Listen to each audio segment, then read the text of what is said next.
오늘 우리 주신 하나님 말씀은 마태복음 28장 11절에서 15절 말씀입니다. 제가 봉독하겠습니다. 하나님 말씀입니다. 여자들이 갈 때 경비병 중 몇이 성에 들어가 모든 된 일을 대제사장들에게 알리니 그들이 장로들과 함께 모여 의논하고 군인들에게 돈을 많이 주며 이르되 너희는 말하기를 그의 제자들이 밤에 와서 우리가 잘 때에 그를 도둑질하여 갔다 하라. 만일 이 말이 총독에게 들리면 우리가 권하여 너희로 근심하지 않게 하리라 하니 군인들이 돈을 받고 가르친 대로 하였으니 이 말이 오늘날까지 유대인 가운데 두루 퍼지니라. 아멘. 내가 예수님 믿고 있는 것 하나님의 은혜인 줄 믿습니다. 내가 하나님의 자녀가 되어서 믿음을 지키고 있는 것 크신 하나님의 은혜인 줄 믿습니다. 여러분, 우리는 하나님을 모를 가능성이 훨씬 많은 사람들입니다. 하나님이 내게 믿음을 주셔도 그 믿음을 지키지 못하고 죄짓고 마음대로 살아갈 가능성이 훨씬 많은 사람들입니다. 그럼에도 불구하고 우리가 예수 믿고 있는 것 주님의 크신 은혜입니다. 우리가 어떻게 하나님을 믿습니까? 하나님의 은혜입니다. 많은 사람들이 그렇게 말하죠. 내가 예배 잘 들어서 하나님께서 내게 은혜를 주신다고. 내가 예배 잘 들어가지고 하나님께서 내게 은혜 주신다고. 여러분, 만약에 그 말이 사실이라면 그 얼마나 미신적입니까? 내가 예배를 잘 못 드리면 하나님의 은혜가 사라지고 내가 예배를 잘 드리면 하나님의 은혜가 넘친다고 한다면 여러분, 잘 드린다는 말이 도대체 무슨 뜻이겠습니까? 어떻게 하면 잘 드리는 것이겠습니까? 여러분, 우리가 노력해서 우리가 열심히 노력해가지고 하나님의 은혜를 누릴 수 있겠습니까? 아닙니다. 우리가 노력해서 하나님 은혜 주시는 것이 아니라 하나님이 우리를 사랑하셔서 우리에게 은혜 주시고 믿음 주시고 그러므로 예배 전에 나와서 주님 앞에 경배하고 주님 섬기는 주의 자녀가 됐는 줄 믿습니다. 그리고 하나님의 자녀가 되었더니 하나님이 은혜 주셔서 믿음을 가지고 예배를 드렸더니 그 다음에 은혜가 넘치더라. 여러분, 그렇게 드린 예배가 바로 우리의 믿음의 증거들이요, 하나님의 우리에게 은혜 주셨다는 그 은혜의 증거가 우리 예배 드리는 것으로 나타나는 것입니다. 은혜를 받았기 때문에 이미 하나님의 은혜를 받은 자들이 주의 전에 나와서 예배 드리는 것이죠. 그리고 예배 드렸더니 하나님이 더 큰 은혜를 우리를 붙드시사 하나님 살아계시는 것을 자꾸 보게 되는 것입니다. 어떻게 하나님을 모르는 자, 하나님을 무시하는 자가 그냥 예배 나왔다가 은혜를 받겠습니까? 그런 일은 없습니다. 이미 은혜 받은 자, 하나님의 은혜를 주신 자가 예배 전에 나오고 예배 전에 나와서 주님께 예배를 드렸더니 그 가운데 하나님이 나를 붙드시는 것을 경험하는 것입니다. 할렐루야. 올해가 병오년입니다. 붉은 말띠해입니다. 그런데 올해 유난히 젊은이들이 점을 많이 본다고 합니다. 아주 트렌드가 돼가지고 점 보러 그렇게 다닌다고 합니다. 뭐 굳이 점이 맞겠나, 과학적이지도 않는데 뭐 맞겠나라고 젊은이들도 생각을 하지만 그래도 올해 운수나 한번 보자 하면서 그렇게 점집에 많이 드나든다고 하면 아주 유행처럼 지금 분위기가 그렇다고 합니다. 트렌드죠, 트렌드. 그냥 벌써 예약까지 잡아놓고 탁 가서 점을 본다고 합니다. 당근마켓이라고 있잖아요. 우리 온라인으로 이렇게 당근마켓, 뭐 옷도 팔고 뭐 물건도 팔고 하는, 거기에도 아예 올라옵니다. 하루에 딱 2명만 점 봅니다 하고 올라온다는 거예요. 얼마나 점을 많이 보러 다니면. 여러분, 하나님을 믿는 자들이 그런 일을 할 수 있겠습니까? 해서 되겠습니까? 올해 운수가 그런 것으로 착 맞아들어가고 결정되고 액땜하는 일들이 있겠습니까? 그런데 전부 다 따라간단 말이죠. 여러분, 저와 여러분이 예수 믿고 믿음 생활하는 건 하나님의 크신 은혜인 줄 믿습니다. 오늘 성경을 봤더니 복음을 우리가 받아들였는데 이 복음을 받아들인 것이 기적과 같다는 얘기가 오늘 성경에 나옵니다. 하나님의 은혜가 아니고서는 도저히 믿을 수 없는 사건이 무슨 사건인가? 사람이 죽었다가 살아난 사건이 아니겠습니까? 이 예수님의 부활 사건, 이 사건을 어떻게 믿겠습니까? 이거 하나님 은혜가 아니고서는 믿을 수가 없습니다.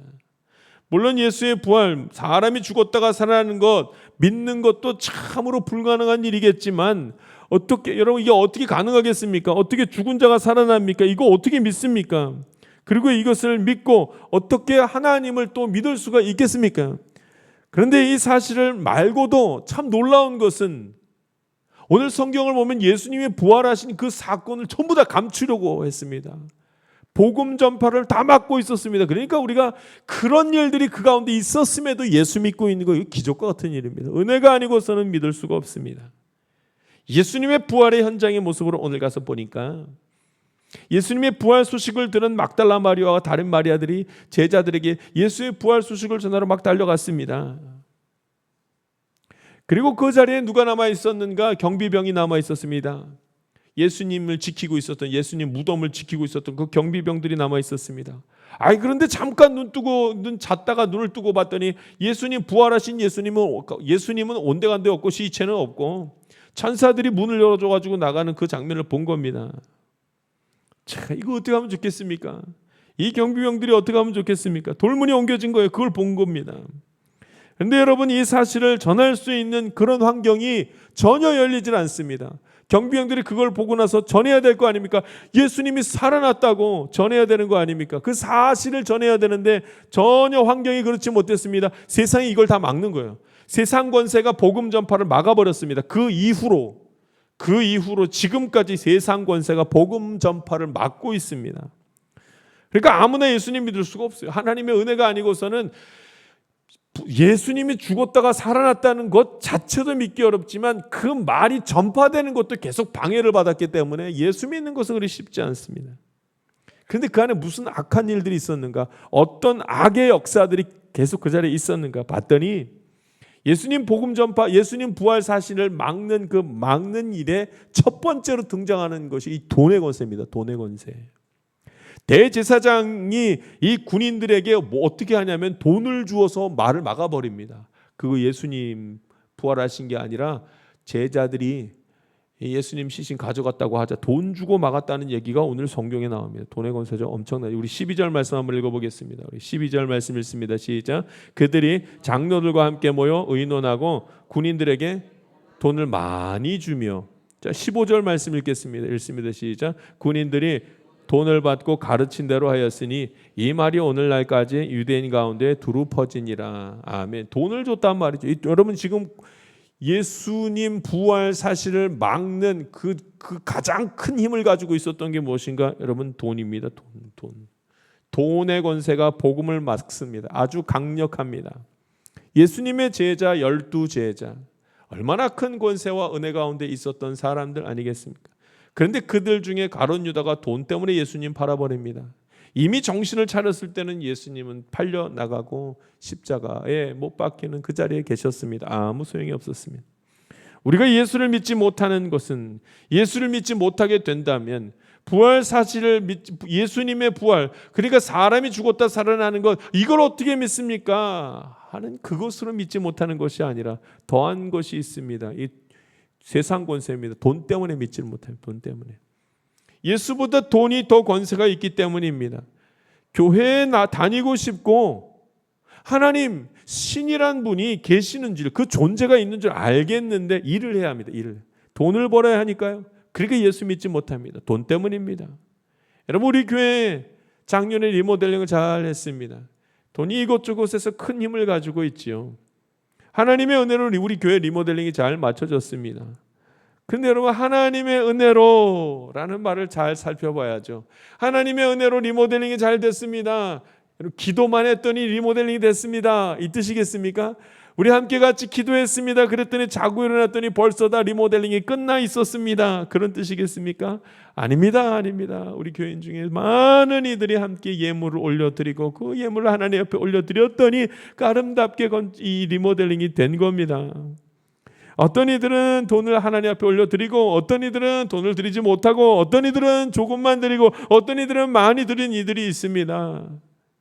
이 은혜의 자리에도요, 돈으로 할 수 있는 일, 좋은 것들도 많이 있습니다. 아무튼 돈입니다. 돈의 권세가 이 모든 것을 다 바꿀 수 있습니다. 예수님 믿다가도 믿지 못하게 되는 것은 돈 때문이죠. 시험에 드는 것도 돈 때문입니다. 하나님의 축복에 대한 잘못된 오해조차도 돈 때문입니다. 정말로 돈을 많이 벌게 되면 하나님이 복 내려주셨습니다. 가난하게 되고 조금 어렵게 지내면 하나님이 나에게 복을 안 주셨습니다 라고 말할 수 있겠습니까? 돈이 우리를 굉장히 혼란스럽게 합니다. 은혜 자리에 서는 것도 너무나 어렵게 만듭니다. 돈이 힘이 있거든요. 전부 돈 때문에 맹신합니다. 돈을 맹신합니다. 요즘 우리나라 금융계가 아주 불안합니다. 외화 보유액도 그렇고 환율도 주식도 고유가 여러 가지 일들로 인하여 나라가 안정적일 틈이 없습니다. 그런데 이런 모든 문제가 한 나라의 잘못 때문이겠는가? 그렇지가 않습니다. 전 세계가 그렇습니다. 미국이라는 거대한 나라와 하나님이 선물로 거저 주신 그 땅에 그 석유가루를 가지고 있는 그 중동 땅, 그 기름 그것으로 인하여 한 나라가 어려움을 겪기도 한 나라가 힘을 얻기도 여러 나라들이 고통당하기도 하는 것입니다. 다 돈 때문입니다. 돈의 권세가, 돈이 얼마나 힘이 있는지 모릅니다. 오늘 성경에 보니까 복음이 시작되는 바로 그 시점에, 그 지점에 돈의 권세가 움직이고 있는 것을 봅니다. 돈을 주니 군인들이 움직여서 그 돈을 받고 시키는 대로 하더라. 그래서 사람들이 이제 잘못된 정보를 갖게 됩니다. 예수님이 무덤에서 살아나셨대. 천사들이 돌문을 옮기고 예수님이 죽었다가 다시 살아나시고 그 돌문의 무덤에서 나오셨대. 이렇게 하는 것이 아니라 제자들이 예수님의 시신을 훔쳐갔대. 소문이 이렇게 나기 시작합니다. 돈 때문에. 경비병들이 돈을 받고 가르친 대로 말했기 때문에. 우리가 조심해야 할 것이 있습니다. 끝까지 믿음 지키기 위해서 조심해야 될 것이 있습니다. 돈입니다. 돈. 나의 믿음과 돈을 바꿀 수 없습니다. 이미 세상은 돈으로 예수의 부활까지 속인 적이 있는 것입니다. 우리가 믿음이 좋다고 할 때, 믿음이 강건하다고 할 때 나의 믿음을 넘어뜨리기 가장 좋은 것이 돈입니다. 돈이면 넘어집니다. 돈이면 교회를 버리고, 돈이면 믿음을 버리고, 돈이면 보던 성경책을 내려놓을 수 있습니다. 여러분, 이걸 누가 부인하겠습니까? 누가 이 권세에서 벗어날 수가 있겠습니까? 세상을 이길 사람은 없습니다. 돈의 권세를 이길 사람이 없습니다. 아니요, 저는 이길 수 있습니다. 없습니다. 돈이 나를 흔들면 나는 넘어질 수밖에 없습니다. 모두가 그런 환경 가운데 있습니다. 그럼에도 불구하고 우리가 예수 믿고 있는 거, 이거 은혜입니다. 은혜. 하나님의 은혜 주시지 않고서는 예수를 믿을 수가 없습니다. 하나님이 은혜를 주시면 그 다음엔 이깁니다. 하나님의 은혜를 주신 자만이 믿음을 지킬 수가 있습니다. 이것도 잘 이해해야 되죠. 이 말을 잘 이해해야 됩니다. 믿음이 좋으면 돈의 권세를 완전히 그 돈의 권세 속에서 자유로울 수 있습니다. 이 말을 하는 것이 아닙니다.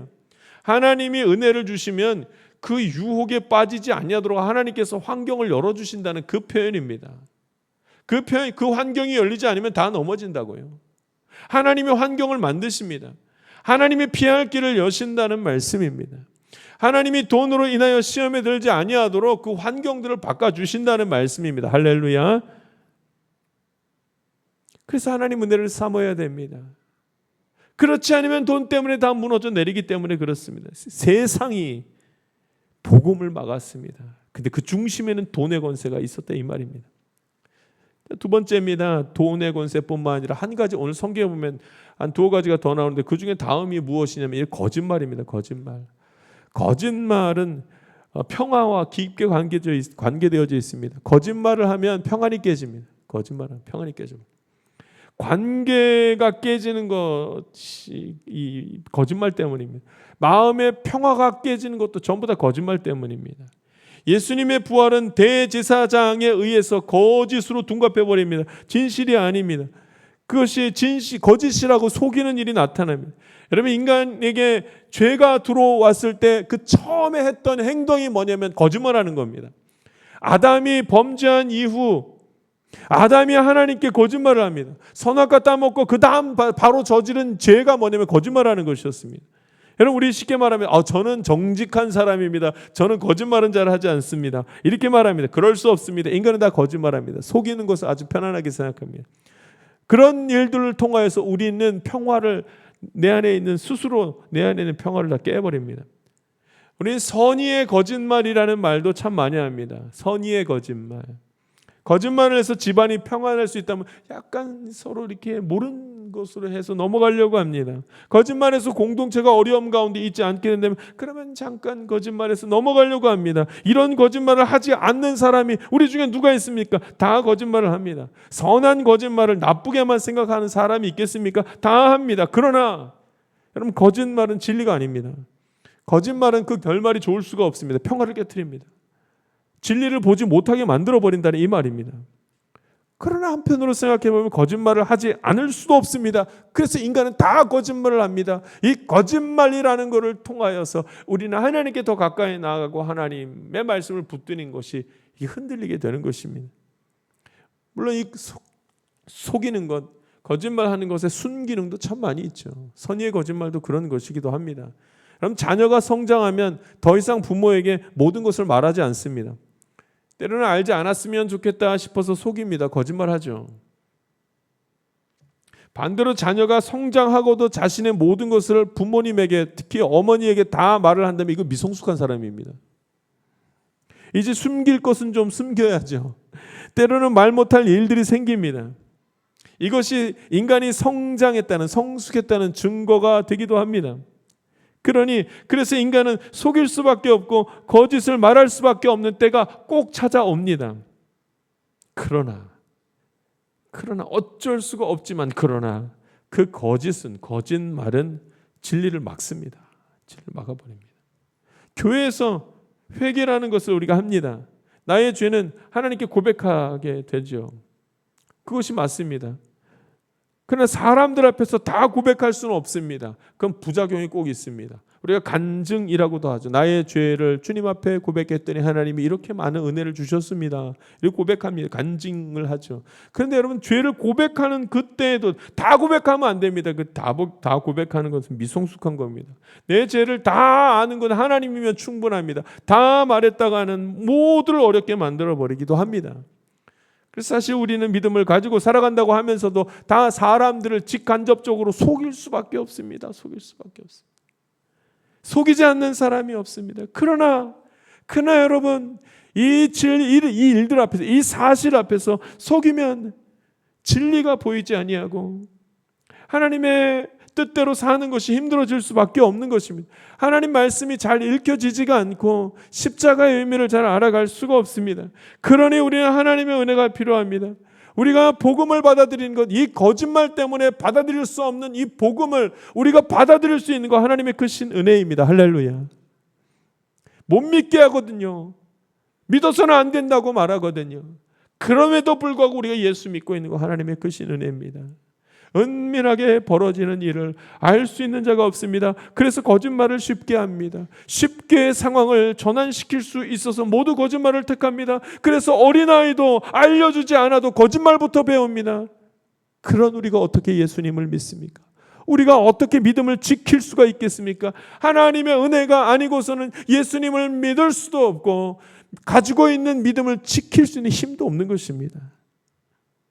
저는 교회가 거짓 소문 때문에 어려움 당하는 것을 참 많이 보았습니다. 한 가정을 모함하여 교회를 떠나게 하기도 합니다. 거짓 소문 때문에. 한 사람이 자존감이 바닥이 되어서 사람들을 증오할 때가 있습니다. 이 거짓말 때문에, 거짓 소문 때문에. 서로 미워하고 그 모임이 갈라지게 되는 때가 있습니다. 소문 때문에.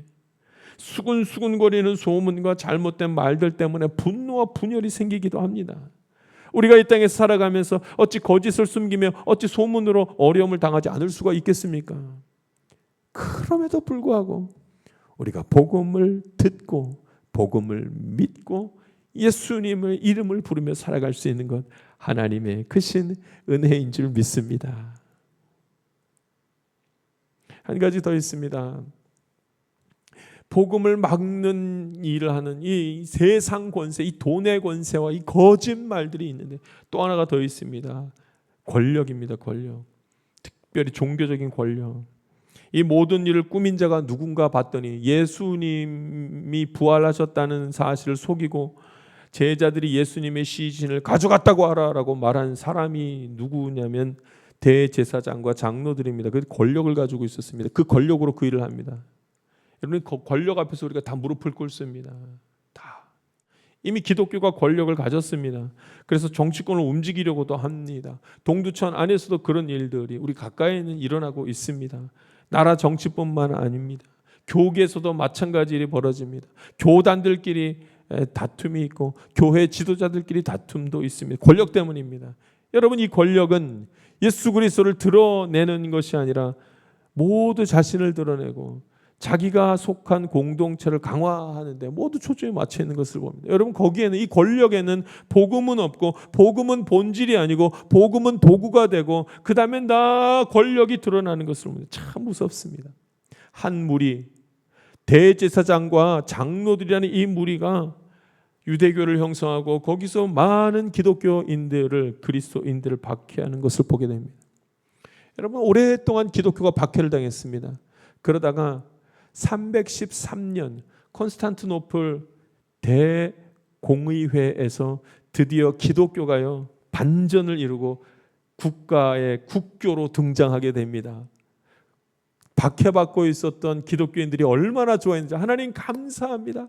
우리가 이제는 숨어서 예수 믿는 것이 아니라 이제 교회를 세우고 번듯하게 그렇게 예수 믿게 해주셔서 참 감사합니다. 그런데 놀랍게도 교회를 인정한 이후에, 기독교를 인정한 이후에, 정부가 기독교를 인정한 다음에 기독교가 힘을 얻게 되자 그 다음에 바로 부패하기 시작합니다. 권력을 갖기 시작하자마자 정부와 그 다음에 정치와 교회가 연합하여서 권력을 갖고 그 권력 속에서 교회는 부패하고 또 부패하기 시작합니다. 여러분, 저와 여러분이 예수 믿고 살아가는 것 주님의 크신 은혜인 줄 믿습니다. 예수님이 부활하신 그 부활의 현장에서는 여전히 강한 죄의 역사가 존재하고 있었습니다. 특별히 돈의 권세와 이 거짓말과 권력이 그 안에서 주도적인 역할을 하고 있었습니다. 그리스도인들이 믿음 생활하면서 조심해야 될 것이 있습니다. 돈입니다. 거짓말과 소문입니다. 권력입니다. 우리가 주의 이름을 부르면서 이를 조심하며 경계할 때 한 가지 귀한 역사가 나타나기 시작합니다. 그것이 무엇이냐면 진리를 사랑하게 됩니다. 내가 조심하면 조심할수록 돈에 대해서, 그 다음에 거짓말에 대해서, 권력에 대해서 하나님 앞에 기도하며 서면 설수록 진리가 내 주변에서 밝히 드러나는 것을 보게 될 것입니다. 진리가 어디 있나 사모하게 되고, 진리가 곧 예수 그리스도니 그 진리가 드러나는 것을 주변에서 보게 되는 것입니다. 할렐루야. 예수님이 예수님을 찾는 이들에게 하신 말씀이 있습니다. 사람들이 그러죠. 예수님 어디 계십니까? 내가 그 자리에 서기를 원합니다. 하나님의 뜻이 어디 있습니까? 나는 하나님의 뜻을 참 따르고 싶습니다. 예수님 그렇게 말씀하십니다. 낮은 곳으로 가면 된다. 낮은 곳에 내가 있고 낮은 곳에 하나님의 뜻이 있다. 이렇게 말씀합니다. 우리는 높이 올라가려고 하고 눈을 높이 들려고 하고 내가 인정받고 좋아지려고 할 때마다 예수님이 하시는 말씀, 낮아지면 된다. 그곳에 내가 있고 하나님의 뜻이 거기 있다 말씀하시는 소리를 듣게 됩니다. 정반대로 가는 우리들이 하나님의 은혜로 말미암아 예수 믿게 되었으니 오늘도 예수님 붙드는 가운데 진리를 깨닫고 참 평안을 누릴 수 있게 되기를 간절히 바랍니다. 기도하겠습니다. 살아계신 하나님 아버지, 오늘도 주님 말씀 나누게 하심에 감사를 드립니다. 오직 하나님의 은혜입니다. 이 모든 것이 하나님의 은혜입니다. 아버지 하나님, 오늘도 하나님을 인정하고 예수 그리스도를 믿고 예수님의 이름을 부르는 복된 삶, 믿음의 삶 살아가도록 인도하여 주시옵소서. 감사드리며 예수님의 이름으로 기도합니다. 아멘. 같이 기도하겠습니다. 세상 가운데로 나아가는 성도 여러분, 주의 은혜를 사모하십시오. 이 세상을 이길 힘은 나의 의로부터 시작되는 것이 아니라 오직 하나님의 은혜로부터 시작되는 것입니다. 그가 찔림은 우리의 허물 때문이요 그가 상함은 우리의 죄악 때문입니다. 그가 징계를 받음으로 우리가 평화를 누리고 그가 채찍에 맞음으로 우리가 나음을 입었습니다. 그러므로 예수 그리스도께로 나아가는 자가 평화를 누립니다. 또한 예수 안에 거하는 자가 생명의 길을 갈 수 있습니다. 할 수 없는 것을 가능하게 하시며 없는 것을 소성케 하시는 하나님을 바라보면서 모든 불완전한 나의 소유를 주님께 맡길 수 있기를 소망합니다. 이제 시작되는 새 한 주가 주의 이름을 의지하며 나아가야 시작됨을 인정할 수 있어야 합니다. 지금은 우리 구주 예수 그리스도의 은혜와 하나님의 놀라우신 사랑과 성령님의 감동 감화 교통 충만하신 은총이 오직 하나님의 은혜로 살기 원하는 주의 귀한 자녀들 가운데 지금부터 영원토록 함께하기를 간절히 축원하옵나이다. 아멘.